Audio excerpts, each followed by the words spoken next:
Kameranya dinyalakan, kita buat presensinya.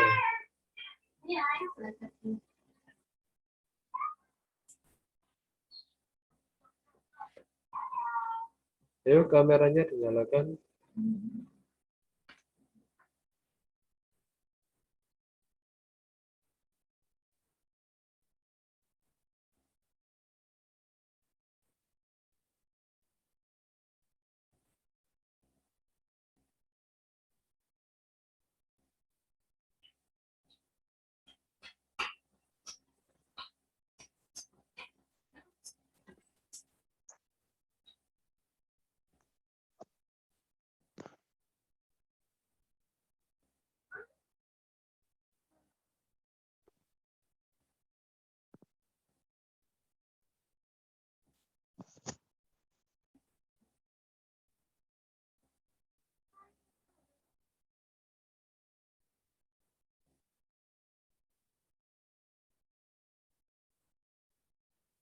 Ini masih banyak yang belum dinyalakan kameranya. Danilu, Iqmal, Bayu Aji, Jennifer, Nanda, Gibran, Raymond, Anggi.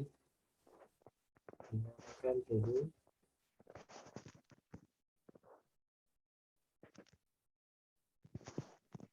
Masih ada 21 anak.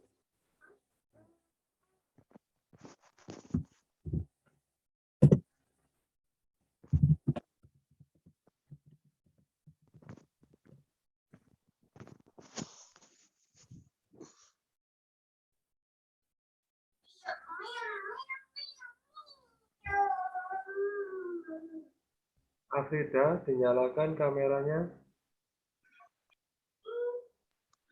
Ini kameranya dinyalakan. Gibran, Bayu Aji.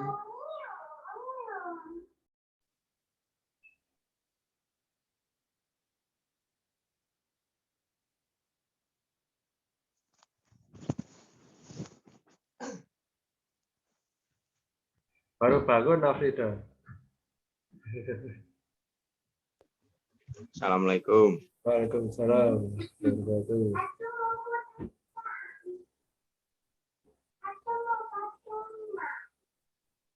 Teguh, Iqmal, kameranya dinyalakan. Ini sudah tambah ya. Ada 25 anak.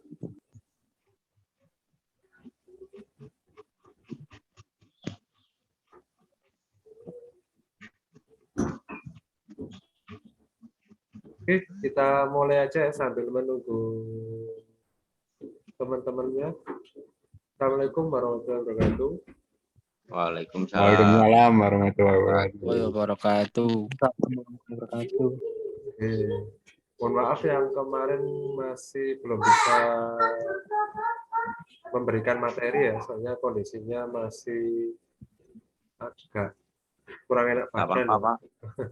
Soalnya kan masih positif ya, ini sudah alhamdulillah sudah mending ya, jadi sudah sekitar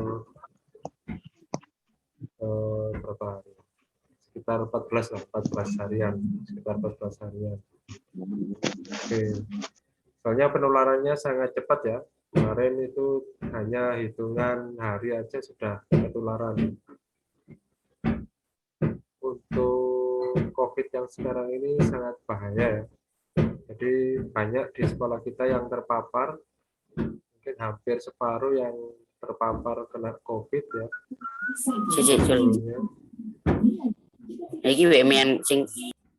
Terus kemudian makanya kita adakan Zoom seperti ini dan dilaksanakan PPKM. Ya mudah-mudahan kita diberi kesehatan selalu ya. Jadi tetap jaga kesehatan, cuci tangan dan lain-lain. Oke, untuk materi hari ini kita hidrolik ya. Hidrolik kita ulang sementara sedikit saja tentang pengenalan hidrolik sama komponen sama simbol-simbolnya. Mungkin di kelas 11 sudah pernah ya untuk hidroliknya ya? Pernah. Pernah ya? Sampai mana? Sampai lupa. Halo. Lupa, Pak. Oke, saya bahas sepintas saja ya. Nanti fokusnya di membaca skematik ya. Jadi nanti tugasnya nggak usah banyak-banyak, paling saya kasih skematik, kalian sederhanakan gitu aja.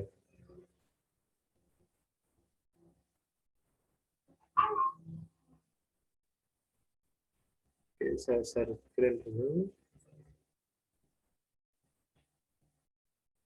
Oke, kelihatan ya?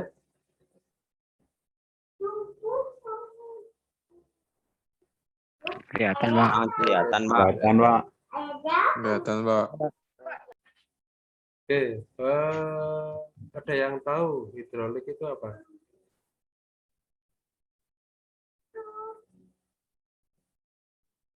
Hidrolik. Nih, hidrolik. Saya tahu.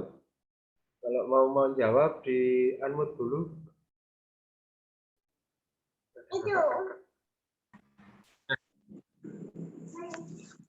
Hidrolik. Apa? Hidrolik itu. Iqmal mungkin? Tidak Iqmal mau tahu. jawab? Saya nggak tahu itu. Ada yang tahu?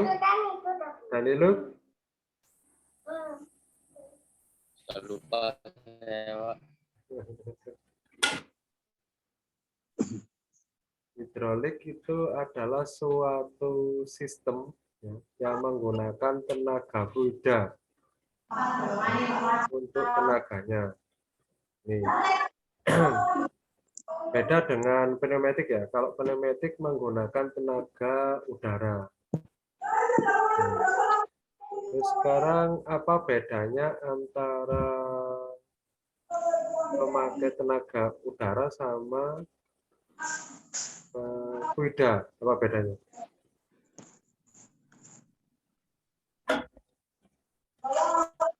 Udara sama kuda, Pak. Fluida, Dari zatnya. fluida atau cairan ya? Jenis zatnya.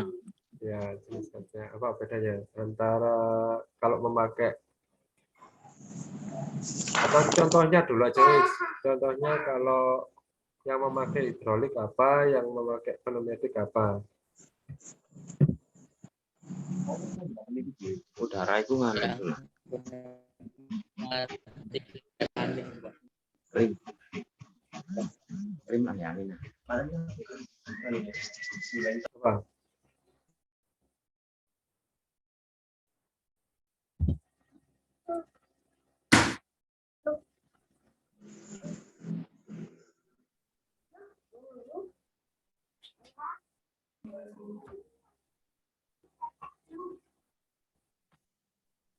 Ada yang jawab?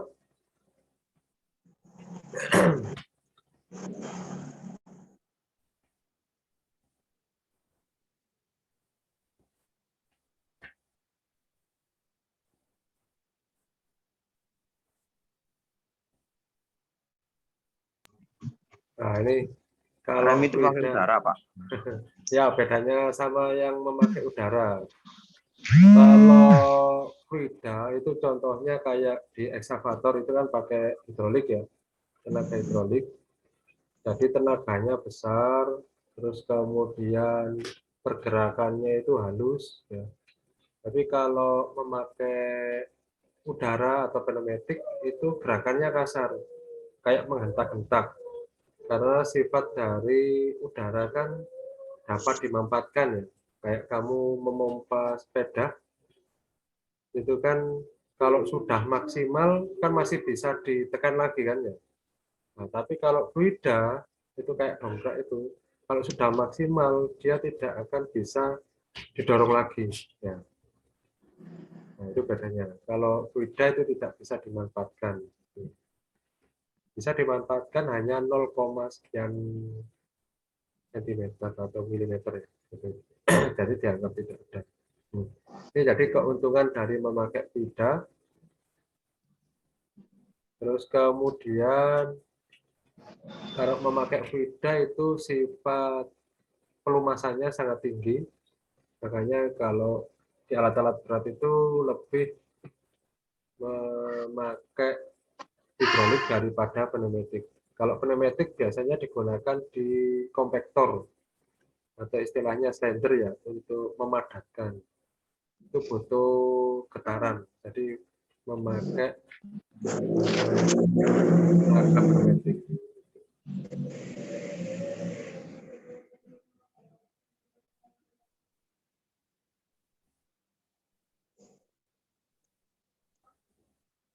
Nah, ini untuk kelemahan memakai air ya. Ini kan kita pakai oli ya untuk di bahannya tenaganya kita pakai oli, tidak memakai air. Kalau memakai air kita bisa, cuma ya ini kelemahannya satu mudah membeku, mendidih, berkarat, sama pelumasannya sedikit. Itu kalau memakai air. Tapi kelebihannya dia kan dapat ditemui, mudah dijumpai, terus murah. Biasanya kita pakai hanya untuk mainan aja ya. Kita pakai tenaga hidrolik yang dari stick es krim gitu. Yang ada di simulasi yang ada di kantor itu memakai tenaga air.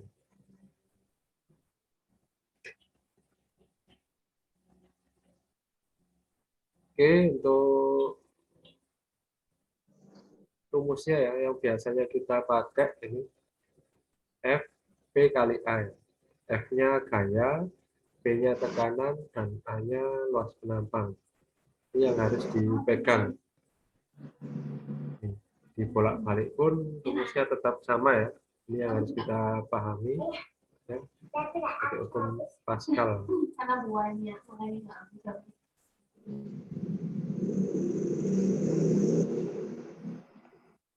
Nah, terus untuk aliran yang harus kita kendaki itu yang aliran laminer seperti ini. Alirannya lurus ya. Dia akan menghemat komponen, terus kemudian tidak mempercepat keausan dari hostnya sendiri. Nah, yang kita hindari adalah aliran yang seperti ini, atau istilahnya aliran turbulen. Ini biasanya terjadi kalau ada penyempitan hostnya, terus kemudian ada bengkokan. Kalau kita meletakkannya, menyusunnya itu kurang rapi, nah itu ada penyempitan dan bengkokan. Itu akan menyebabkan alirannya jadi turbulen seperti ini. Nah, kalau sudah turbulen seperti ini, dia akan menimbulkan gelembung. Nah, gelembung-gelembung udara yang ada di hos itu akan menyebabkan ledakan-ledakan kecil yang bisa menyebabkan korosi. Ini harus kita hindari. Dihilangkan tidak bisa ya, ini cuma bisa dihindari dan dikurangi saja. Nah, seperti ini. Ini namanya orifice ya, atau penyempitan. Penyempitan. Nah, namanya orifice ya. Habis. Aku sehat. Ya, gini kalau ngajar di rumah ya, banyak iklannya. Nah, kalau untuk simbolnya seperti ini ya. Nah, biasanya kalau di skematik seperti ini namanya orifice. Tapi kalau di elektrik itu namanya hambatan atau resistor. Nah, kalau di elektrik seperti ini, ya. Kalau di hidrolik yang atas. Ya. Ini namanya orifice. Kira-kira tekanan yang ada di sini besar apa kecil? Besar, Pak. Besar. Kenapa kok besar? Besar. Karena ruangannya sempit. Karena Nah, kita kembali lagi ke rumusnya ya. F Karena areanya kecil. P dikali A. Nah, ini.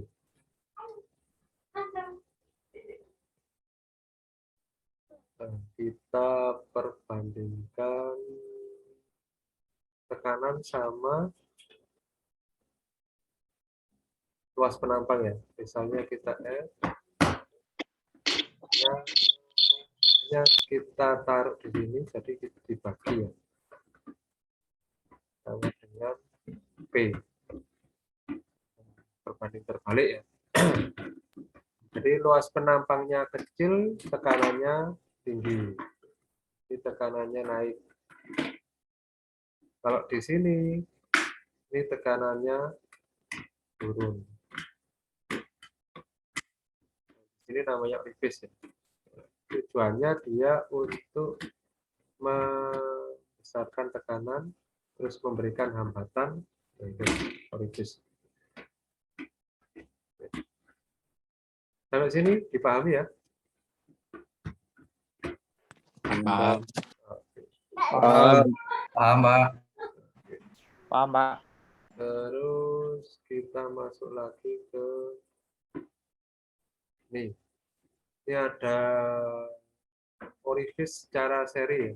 Ini orifice yang secara seri. Tekanan yang ada di sini besar. Ya. Terus kemudian dikurangkan lagi tekanannya. Terus kemudian dikecilkan lagi tekanannya. Nah, semakin lama semakin kecil. Berbanding terbalik sama flow atau debit ya, volume olinya. Kalau yang bawah ini kira-kira kalau saya kasih aliran dari kanan ke kiri, ya, saya kasih aliran seperti ini, bisa nggak?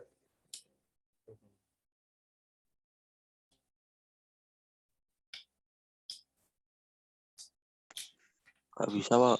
Nggak bisa. Kenapa kok nggak bisa? Ada tutupnya. Nah, ini ada bolanya ya. Jadi kalau ditekan dari kiri ke kanan, dia akan mendorong bola ini nah, melawan spring atau pegas yang ada di sini. Dia bisa membuka gerbangnya ini, hingga alirannya akan mengalir. Nah, tapi kalau sebaliknya dari kanan ke kiri, bolanya akan menutup gerbang yang ada di sini. Nah, semakin ditekan, dia akan semakin menutup. Nah, kalau seperti ini otomatis alirannya akan tersumbat. Nah, ini dinamakan check valve. Ini check valve.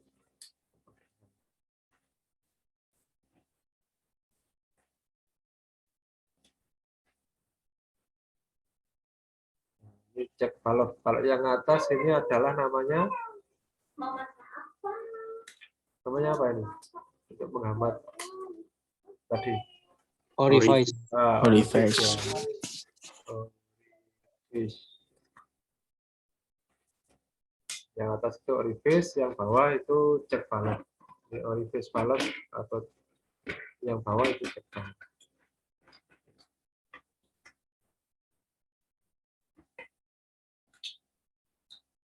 Oke, kalau yang ini dibuat secara paralel ya. Tadi ini nama komponennya apa? Cek valve. Ya, check valve ya. Dia fungsinya untuk penyearah ya. Kalau di kelistrikan namanya dioda. Dioda itu penyearah aliran ya. Supaya alirannya tidak kembali lagi. Nah, terus kemudian ada komponen, ini namanya komponen apa yang ini? Gear pump. Nah, gear pump ya, gear pump. Terus yang ini adalah DCV. nah, DCV, Directional Control Valve. Yang ini adalah Aktuator. silinder atau silinder ya, atau piston.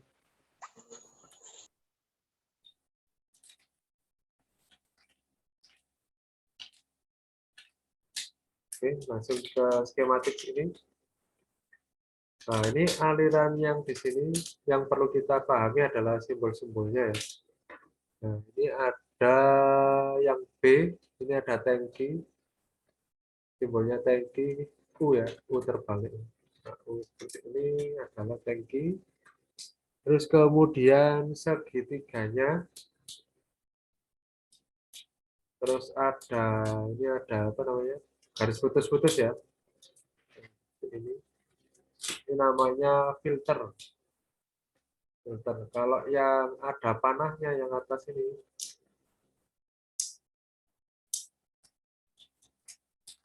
ada panahnya ya, di atas dan bawah ini cooler atau pendingin oli di atas. Terus kemudian yang D ini adalah pompa. Nah, ini pompanya kayaknya simbolnya kurang ya. Ini kurangnya apa? Kalau pompa itu harus ada Panahnya panahnya ke atas apa ke dalam? atas. Ke atas. Ke atas ya, ini. Seperti ini. Ini pompa.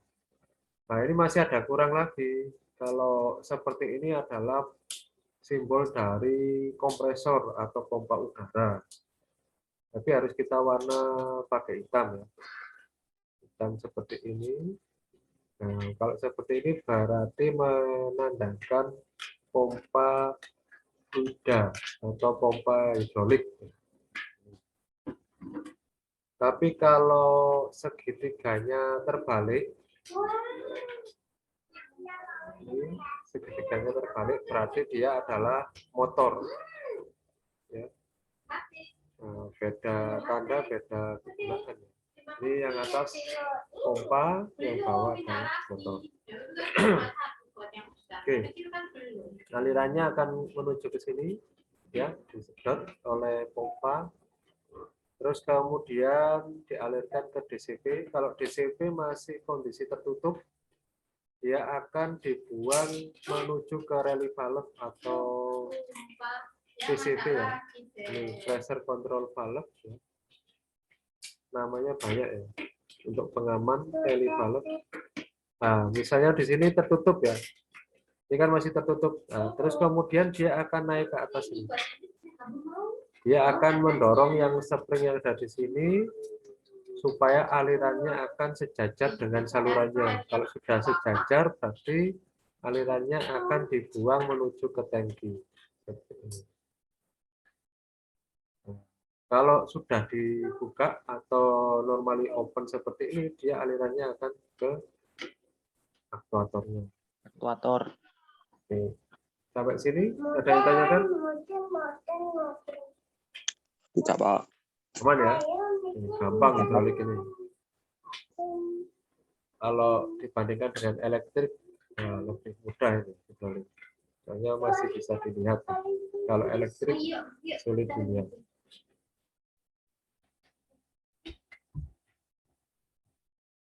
Oke, sekarang ini untuk menggambar skematik atau menggambar aliran hidrolik yang kita pakai biasanya yang kolom yang ini ya. Ini dipakai salah satu ya. Ada yang cara penulisannya yang seperti ini, ada yang sebelah kiri, ada yang sebelah kanan. Nah, kalau yang atas ini menandakan dia tidak berhubungan ya. Tapi kalau ada titiknya seperti ini, kalau di sebelah kanan berarti dia tidak berhubungan. Tapi kalau apa namanya tandanya seperti ini adalah berhubungan.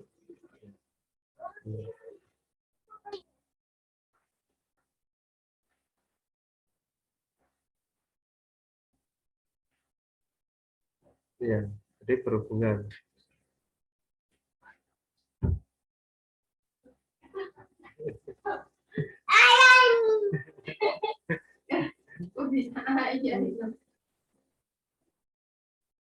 Oke, jadi dipakai salah satu ya. Kalau yang ini berarti dia tidak berhubungan. Kalau ini berhubungan.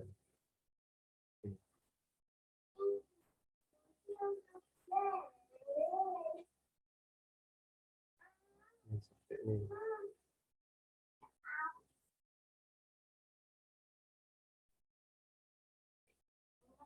Oke, sekarang kita masuk ke tangki ya. Tangki ada dua, pressurized sama non pressurized. Jadi ada yang pakai ditutup ya, ada tekanan, terus kemudian ada yang terbuka. Ini tangki. Ini simbolnya tangki. Terus kemudian pompa. Ini ada positif displacement sama non positif displacement. Kira-kira bedanya apa ini? Pompa fluidanya. Positif sama non positif. Apa bedanya? Ada dua kan ya?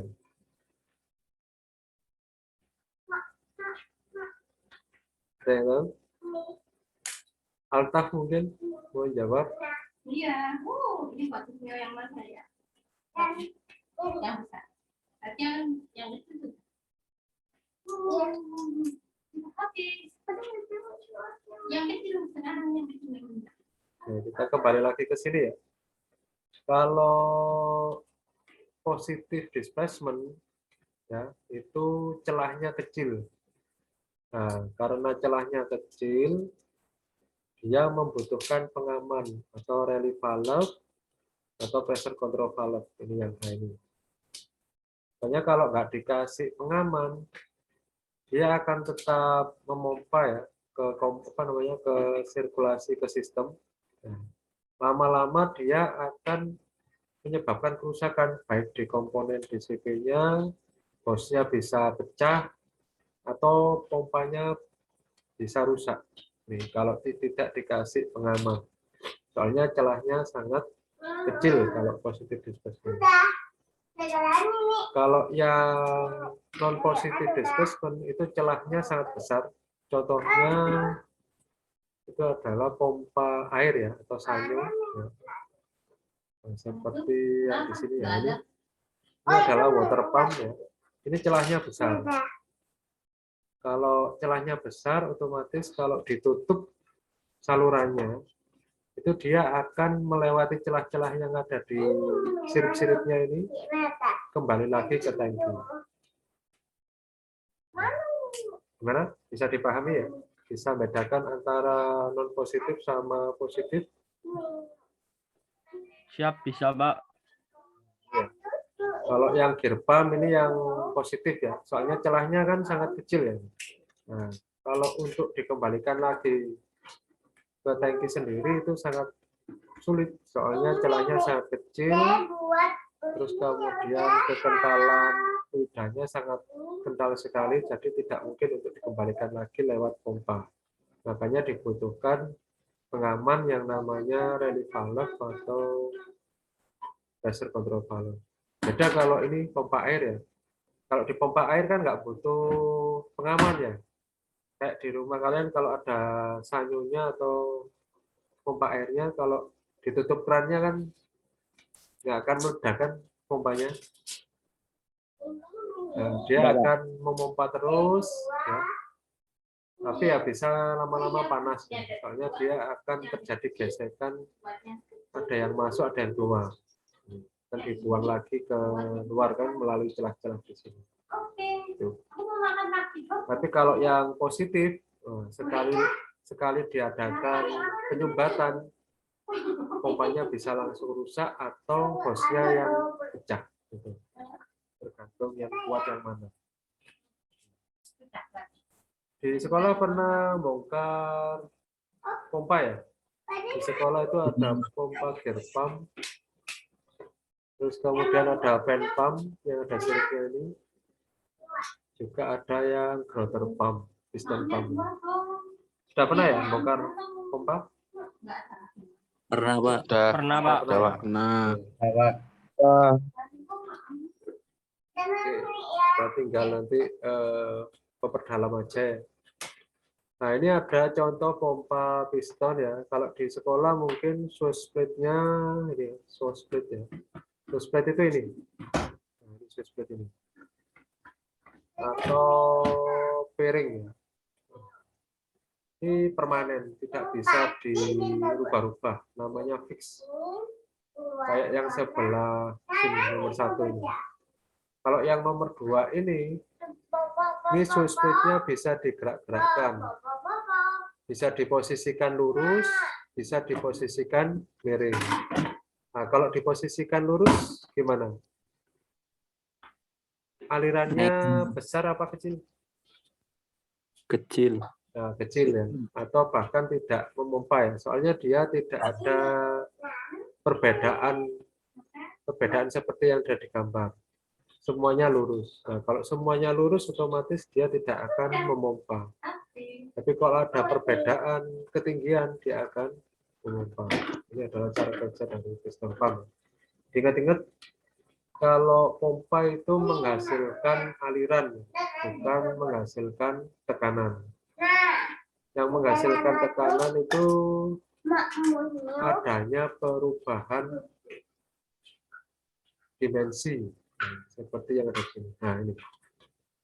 Pompa tidak menghasilkan tekanan, tapi menghasilkan aliran. Terus kemudian hambatan atau tekanan itu terjadi bila ada perubahan ini, perubahan hose ukurannya ya. Terus dikasih orifice, terus kemudian ada fitting itu apa ya, penghubungan ya, hubungan fitting itu. Terus ada silinder, ada motor. Ini adalah untuk menghasilkan tekanan. Oke, dari sini mungkin ada yang ditanyakan. Tapi aku tak mau turunan dua-duanya. Aku Nggak ada lagi telur. Itu di situ itu ada hijau itu. Di keranjang. Ada yang tanyakan iya ya. atau bingung? Tidak, Pak. Tidak ya? Oke. Nah, sekarang saya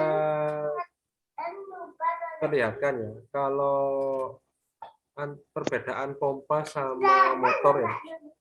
Kalau pompa itu biasanya inletnya ukurannya lebih besar daripada outlet. Soalnya yang diutamakan adalah menghasilkan aliran ya. Makanya inletnya lebih besar daripada outlet. Tapi kalau motor dibalik, inletnya kecil, ya, outletnya besar. Itu motor itu. Makanya yang dibutuhkan adalah tekanannya. Sebenarnya sama-sama bentuknya seperti ini. Motor pun ada yang gear pump, ada yang hand pump dan yang lain. Cuma beda fungsinya.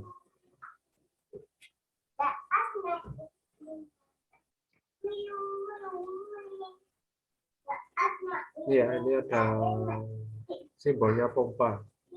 Pompa seperti ini.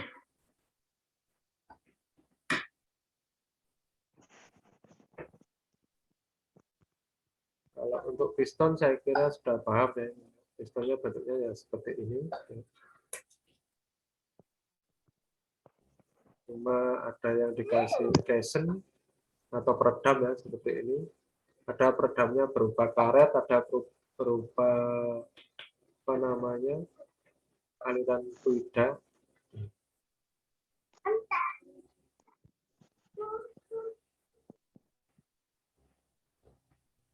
Oke. Mungkin ada yang bisa kita diskusikan. Ya.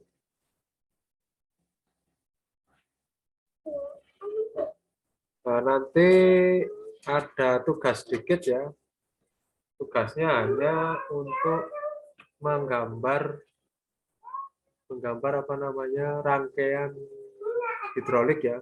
Jadi lengkap mulai dari tangki, filter, rally valve, terus DCV, sama aktuator. Aktuator silakan kalian pilih, bisa pakai motor, bisa pakai piston. Nah, tapi gambarnya pakai di aplikasi ya. Nanti saya share di grup ya. Nah, saya share di grup, silakan kalian coba aplikasinya. Aplikasinya saya kirim dalam bentuk RAR. Jadi kalian ekstrak dulu, terus kemudian kalian cari di folder bin. Nah, di situ ada aplikasi Bitsim namanya untuk hidrolik. Saya share ya. Terima kasih.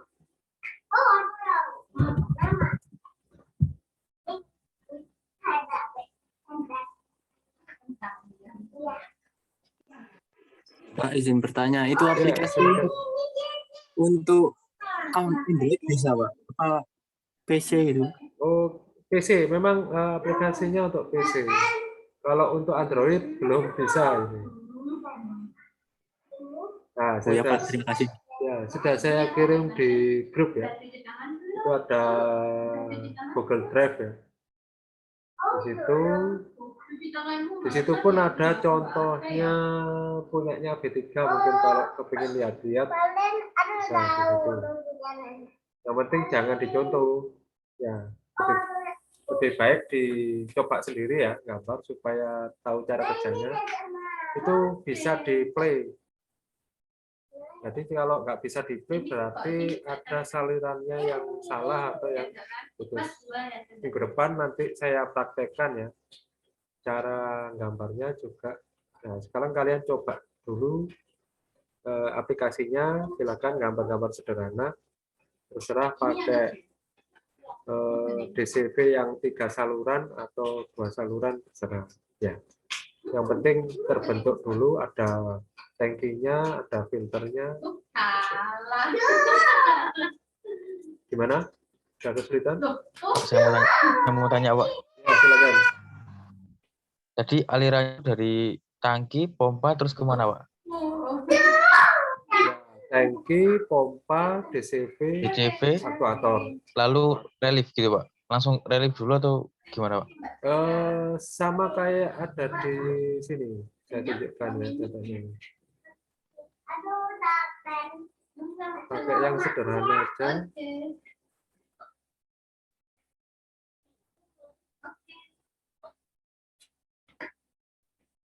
Nah, ini kayak yang dicontoh. Nah, kelihatan ya? Oke. Nama nama aku. Nah, ini dua dan ayu. Nah, ini kayak seperti yang ini. Ini adalah rangkaian sederhana yang kompleks ya. Jadi ada tangkinya, ada filternya, ada pompanya, dari level dari valve-nya. Kalian contoh seperti ini juga boleh ya. Terus kemudian coba kalian play, dia jalan apa enggak? Jalan itu kalau aktuatornya bisa maju, bisa mundur. Jadi ada aplikasi animasi itu di Bitsimnya. Ini komponen sederhananya. Kalau mau komponennya lebih bagus lagi, mungkin bisa ditambahi 2 DCV, silakan. Terserah, tergantung kreasi kalian ya. Nanti kita minggu depan kita coba kita buka satu-satu ya. Yang paling kreatif siapa? Ada lagi yang ditanyakan?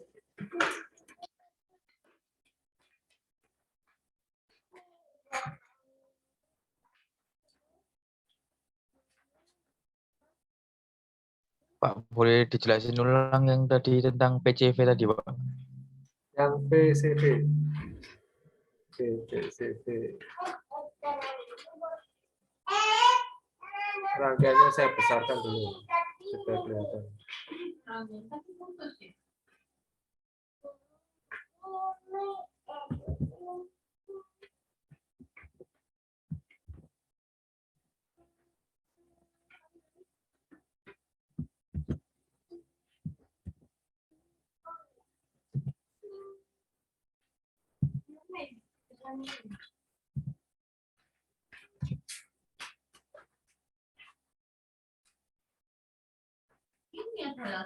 Nah, ini ya. Belum saya share. Ini ada. Ini ada. Ini ada. Iya, ini. Kelihatan ya? Kelihatan, Pak. Oke. Kelihatan, Nih. Pak. PCV itu yang nomor high. PCV atau rally valve. Pressure control valve. Ya. Misalnya aliran yang di sini saya buntu. Saya tutup ya. Saya silang. Oh iya. Ya, aliran dari tangki ini dari B disaring dulu oleh filter. Ya, arahnya ke sini karena dia disedot oleh pompa yang ada di D. Nah, setelah disedot, terus kemudian ditiupkan ya, tiupkan menuju ke sistem. Nah, awalnya kan kalau namanya fluida dia akan ke segala arah ya. Ada yang ke arah ke sana, ada yang ke arah depan. Nah, karena yang ada sini dia terbuntu ya. Jadi saya buntu di sini, otomatis dia akan mencari jalan lain. Otomatis dia akan mengalir yang ke atas, ke H. Nah, ke H di sini kan buntu juga. Dia cari jalan lain ini. Menuju ke sini. Nah, terus kemudian karena dia mampu menekan yang ada spring yang ada di sini. Nah, ini kan ada pegas ya. Jadi dia akan mendorong pegas sampai panah yang ada di sini itu sejajar dengan alirannya ini, salurannya ini. Kalau sudah sejajar otomatis yang dari sini dia akan mampu mengalir menuju ke sini. Terus kemudian didinginkan oleh cooler, kembali lagi ke tangki. Ke sini juga ada. Yang ke sini juga ada. Kalau di sini nggak ada yang buntu ya otomatis dia akan mengalir ke sini, masuk ke sini, nah, sampai di sini mentok. Karena di sini kan saya buntu. Jadi ada yang terjebak di sini. Otomatis yang lancar adalah menuju ke tangki. Nah, otomatis dia akan mengalir sirkulasi di sini. Gimana? Ada yang tanyakan? Halo? Sudah paham? Bapak. Oke. Ada lagi mungkin yang ditanyakan tentang cara kerjanya dari sistem yang sederhana ini dulu. Oke. Dia hanya bekerja ya, apa namanya, directional control valve kalau keadaannya buntu atau di sini tertutup. Nah, tapi kalau normally open seperti ini, jelasnya dia akan lurus menuju ke sini. Nah, ini mentok ini. Mentok di sini. Nanti dia akan menggunakan yang ada di sini.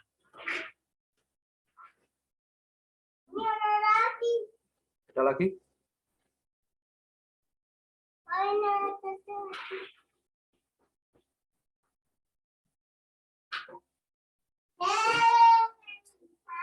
Cuman ya, sekarang kalian coba ya, nanti diekstrak dulu di komputernya atau di laptopnya, terus kemudian kalian buka folder bin. Nah, di folder bin itu ada aplikasi bridging-nya, cari yang exe. Itu nggak usah nginstal ya, langsung plug and play, jadi langsung bisa digunakan. Nah, kalian coba dulu, nanti kalau memang kesulitan bisa share di grup ya, nanti saya pandu di grup.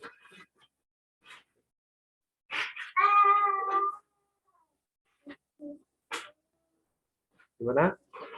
Bisa ya? Untuk tugasnya itu dikumpulkan terakhir kapan, Pak? Terakhir minggu depannya lagi, nanti kita cek bersama-sama ya. Yang penting alirannya itu bisa jalan lah. Meskipun nggak ada jalan nggak masalah, yang penting kumpulkan ya.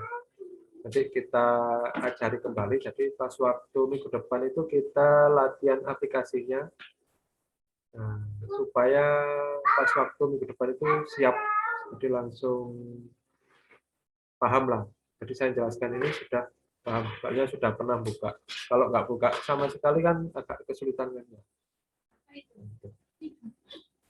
Jadi Jadi mungkin batas waktunya minggu depannya lagi. Ini ada lagi yang ditanyakan? Berarti itu untuk PC saja, Pak. Ya, PC atau laptop ya. Kalau di Android kayaknya masih belum bisa itu. Nah, kalau untuk yang tidak punya laptop bagaimana, Pak? Wah, ini ya. Ada yang deket di situ. Soalnya laptopnya dikontrol, Pak. Iya. Ada yang dekat rumahnya sama Daniel lah, sahabat bisa pinjam ya. Nggak ada Pak, jauh-jauh Pak. Ya, Pak, rumahnya jauh, Pak. Ya udah, kalau memang jauh ya minggu depan kalian mendengarkan aja lah. Nanti kita cek apa namanya, menggunakan aplikasinya. Nanti saya sambil saya carikan aplikasi yang pakai Android. Progresnya tuh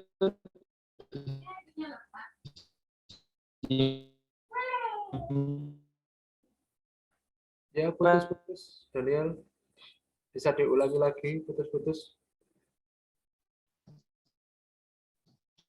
ini progresnya tuh disimpannya bentuknya Oh, bentuknya PDF. kemarin itu CT atau CP ya. Nah, itu bentuknya CT aja, langsung kamu kumpulkan di Google Drive-nya itu aja. Jadi kamu kembalikan lagi ke Google Drive-nya. Nanti kumpulkannya di Google Drive itu. Dikasih nama jangan lupa ya, sama kelas. Oke Pak, siap, terima kasih. Ada lagi?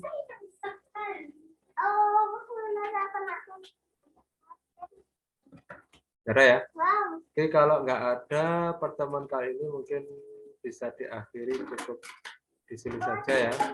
Ke depan kita praktekkan cara mengoperasikan aplikasinya.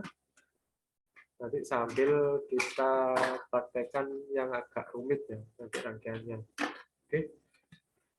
Kalau mungkin ada yang mau ditanyakan lagi, nanti bisa chat di grup WA ya nanti ya. Atau nanti silakan minta tolong dibuatkan grup kelas untuk pelajaran bisa, atau pakai grup itu aja ya silakan. Oke. Mungkin untuk kata kelasnya siapa? Kata kelasnya dia. Teguh. Oh, Teguh. Oh ya, Teguh. Teguh. Ya, Teguh ya. Oke, Pak. Oke, mungkin minta tolong ya Teguh ya. Nanti kalau memang mau dibuatkan grup kelas untuk hidrolik sama powertrain silakan ya, atau pakai grup itu aja terserah ya. Oke, untuk hari ini untuk pelajaran hidrolik saya akhiri. Assalamualaikum warahmatullahi wabarakatuh. Waalaikumsalam warahmatullahi wabarakatuh. Waalaikumsalam warahmatullahi wabarakatuh. Jun, ini Jun.